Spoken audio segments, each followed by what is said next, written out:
बात 18वीं शताब्दी की है। एक गांव था जिसका नाम मिथिला था। उसी गांव में एक व्यक्ति रहता था जिसके 3 बेटे थे।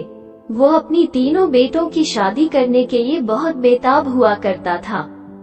लोग समझ रहे थे कि अपने बेटे से बहुत ज्यादा प्यार करता है, इसलिए उनकी शादी के बारे में सोच रहा है। और कुछ ही दिनों में वो अपनी तीनों बेटों की शादी एक साथ ही कर देता है। घर में वो अपने तीनों बहुओं को बहुत ही आदर सत्कार से रखा करता था। समय बीतता गया। 3 महीने के बाद उसके बहू अपने ससुर के पास आती है और कहती है कि आपने हमारी जिंदगी को बर्बाद कर दिए है। उसके ससुर कहते हैं, क्यों, क्या बात है? ऐसा क्या हो गया जो तुम लोग बोल रही हो कि तुम्हारी जिंदगी बर्बाद हो गई है? उसके ससुर सब जानते थे, लेकिन जानबूझकर पूछ रहे थे, क्योंकि वो अपने बेटों को एक ऐसी जड़ी खिला दिए थे जिससे वो कभी बाप नहीं बन सकते थे और न ही कुछ कर सकते थे। उसकी बहुएं बोलती हैं, आप जानबूझकर अपने बेटे की शादी हम लोगों से करवा दिए। वो लोग तो कुछ कर ही नहीं पाते हैं, हम लोग की जिंदगी तो बर्बाद हो गई है।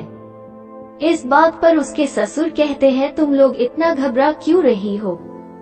अभी तक मैं जिंदा हूँ और मैं जब तक जिंदा रहूंगा तुम लोग को कभी भी कमी का एहसास नहीं होगा। ये बात जब उनके बहुओं ने सुना तो दंग रह गए और बोले, छी, कैसी बात कर रहे? आपको शर्म नहीं आती है अपनी बहुओं के बारे में ऐसा सोचते हुए?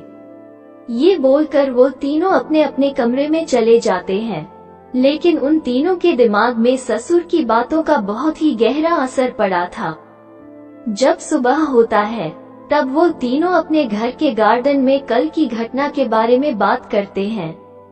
छोटी बहू कहती है, ससुर जी ने तो बात सही ही कही थी। हम तीनों एक गरीब परिवार के रहने वाले हैं। अगर हम लोग अपने पतियों को छोड़कर चली जाऊंगी तो अपने माँ बाप के ऊपर बोझ बनकर रह जाऊंगी और दुनिया वालों को तो क्या बोला जाए, वे लोग तो तरह तरह की बातें बनाएंगे। बड़ी बहू हाँ में सिर हिलाते हुए कहा, अगर हम लोग ससुर जी के साथ ही यह सब कर ले तो किसी को कानो कान भी खबर नहीं होगी और हम लोगों की अधूरी इच्छा भी पूरी हो जाएगी।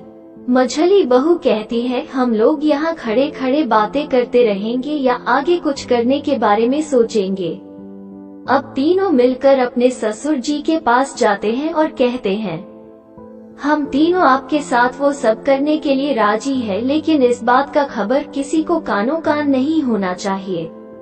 ससुर जी तो इसी मौके का तलाश कर रहे थे। वे कहते हैं, तुम लोगों को फिक्र करने की कोई जरूरत नहीं है, ये बात हम चारों के बीच में ही रहेगी। छोटी बहू थोड़ा चंचल थी और मुहफट भी। वो कहती है, ससुर जी आपके अंदर उतना ताकत है जो हम तीनों को चला पाओगे। ससुर जी कहते हैं, वो तो आज रात को ही मालूम चलेगा कि मेरे अंदर कितना ताकत है। इस बात पर वो चारों हंसने लगते हैं। रात के वक्त तीनों बहू अपने अपने कमरे से निकलकर ससुर जी के कमरे में चले जाते हैं।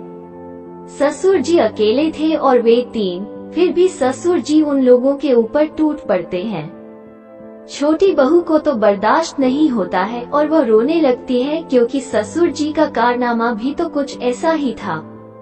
कुछ ही देर में वो तीनों को संतुष्ट कर देते हैं। अब ऐसे ही वो लोग अपनी जिंदगी को गुजारने लगे।